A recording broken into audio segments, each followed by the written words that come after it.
Hello everyone, here is another video with OrgTube channel. In this video, I'm going to talk about E2 reaction.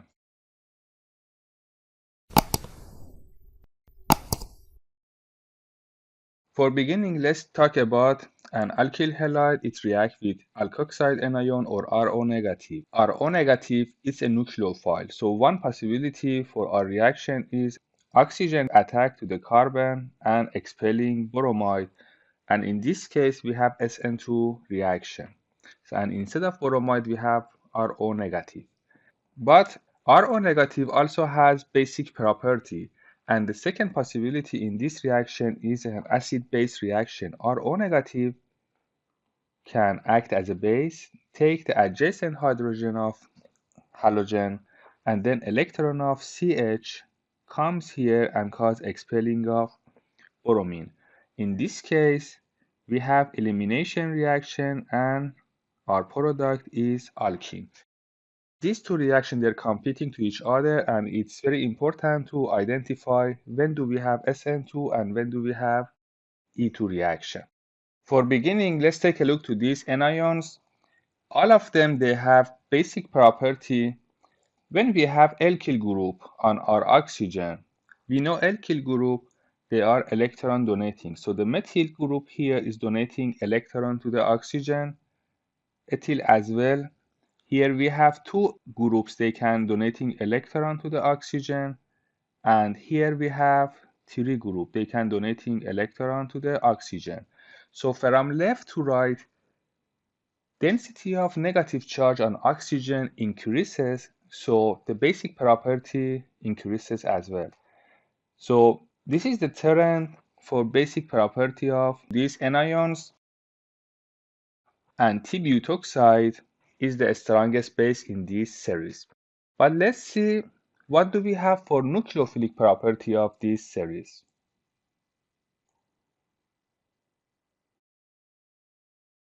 For nucleophilic property, we need to also consider the size of nucleophile. In SN2 reaction, we have addition of nucleophile from backside. And when we have bulky base, the steric effect is important and it doesn't let nucleophile attack from backside. So in this series, hydroxide anion is the best nucleophile because it's small and it can easily attack from the backside and expelling leaving group. And after that, we have this order for our nucleophile. So this order is for nucleophilic property and this order is for basic property. So considering these two opposite order, we need to make sure which of these they act as a base and which of these they act as a nucleophile in reaction. As you can see here in this table, when we have a strong base and our base doesn't have good nucleophilic property, we have E2 reaction for all different type of alkyl halide, primary, secondary, or tertiary. Two examples for this strong base are sodium hydride, NaH, so H negative is very strong base, and another example is T-butoxide. It's a very bulky base and it doesn't act as a nucleophile. So whenever we have these bases, we have E2 reaction. There are other examples for this type of base.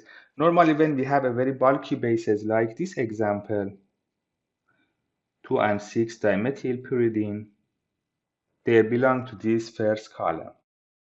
But for second column, we have a strong base, but they are also a strong nucleophile, like OH negative, like methoxyanion, OCH3, and like ethoxyanion, OEthyl. Whenever we have this strong base, depending to the structure, we may have E2 or SN2 reaction. For primary alkyl halide, we have both E2 and SN2, but the major product is normally SN2.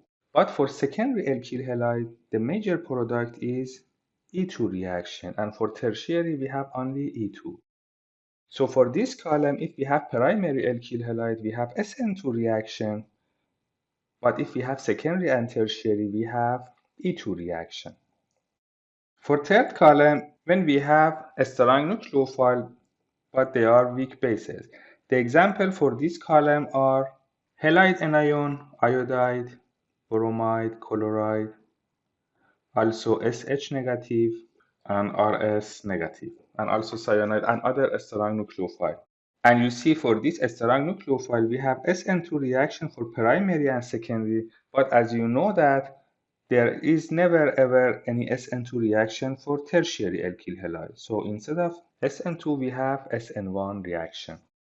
And for the last column, we have weak base and weak nucleophile like water and like alcohols, and also sometimes carboxylic acids. For primary alkyl halide, we don't have any reaction. And for secondary and tertiary, we have both SN1 and E1, and they're competing to each other. And normally we have the mixture of both of them. Let's have some example for E2 reaction. Here are some examples for E2 and SN2 reaction. All of these alkyl halide, they are primary because this carbon attached to the bromine are primary. For primary alkyl halide, as we can see in this table, when we have OH, OCH3 and also O-ethyl, for primary, the major product is SN2. So in this case, OH negative attack and kick bromine out. So our product is, instead of bromine, we have OH. For second one, our nucleophile is methoxy anion, CH3O. We have the same reaction.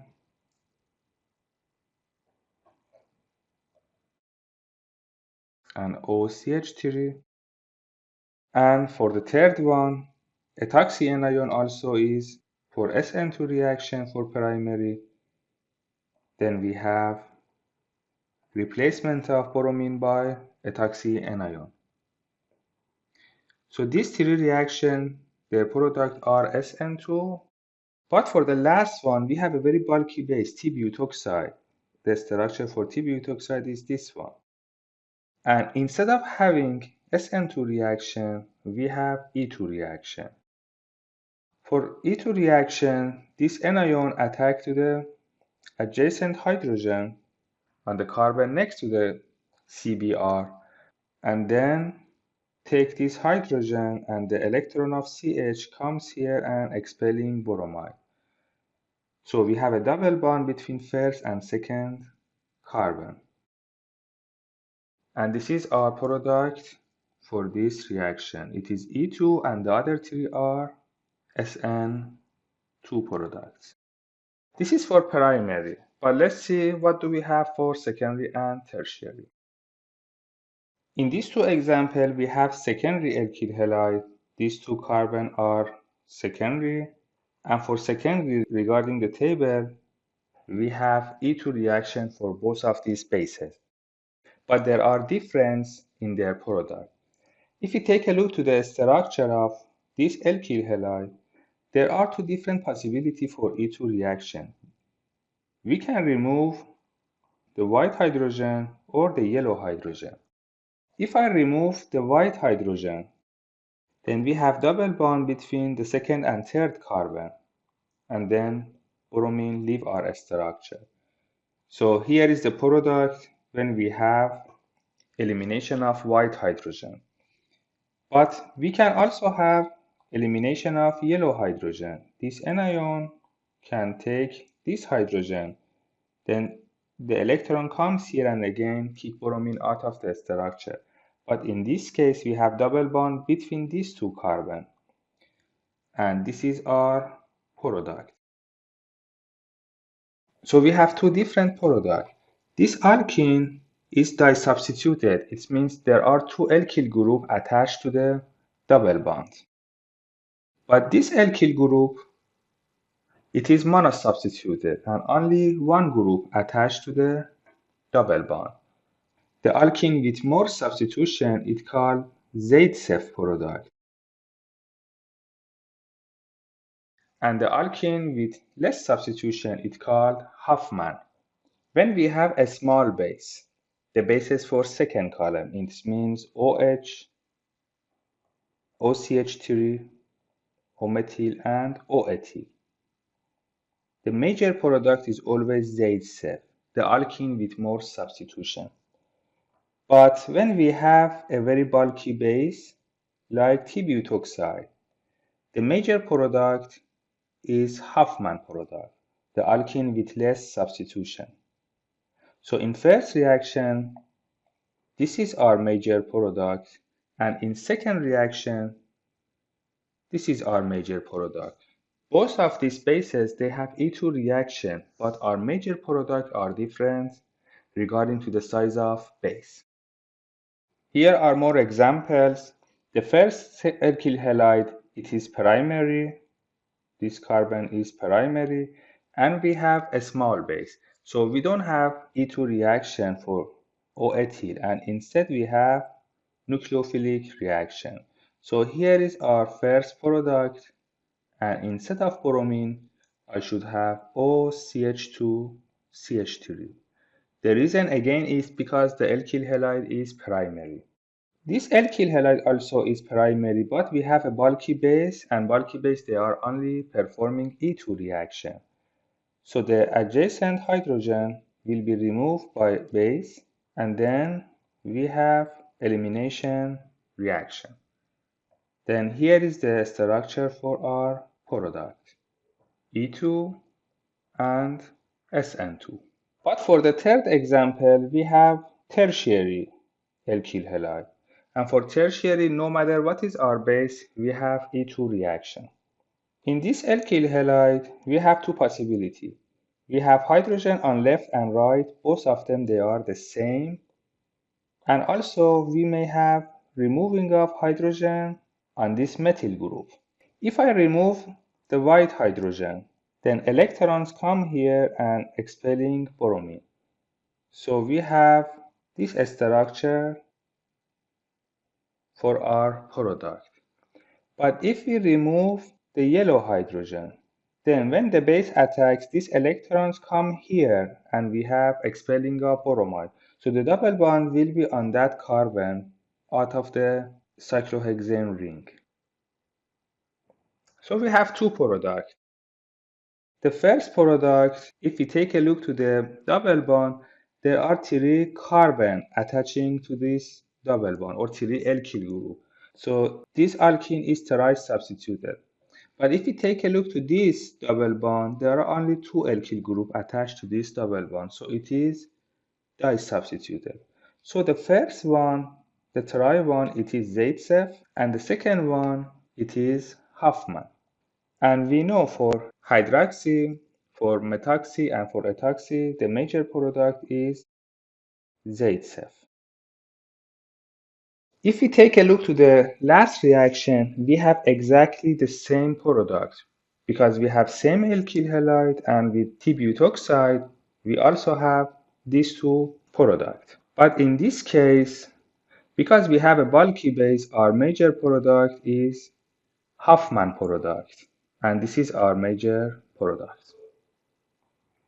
Here is another example. Because the alkyl halide is tertiary, then we have E2 reaction for both of these bases. So we have two different possibilities again for hydrogens. You can remove this white hydrogen or this blue hydrogen. There is hydrogen here as well, but these two blue hydrogen, they are identical. So by removing the white hydrogen, we have double bond here. Then this is our product.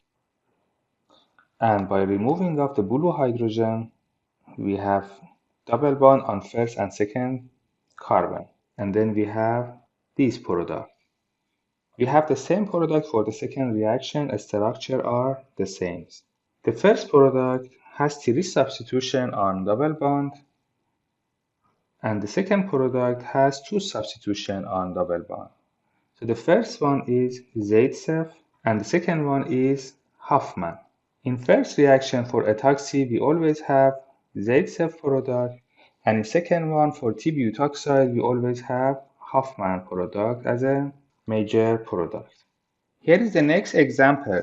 To answer this question, we need to know that E2 reaction, it is exactly like SN2 reaction. So this reaction has only one step, and base always attack from the opposite side of leaving group. So it means hydrogen and leaving group, they should be empty.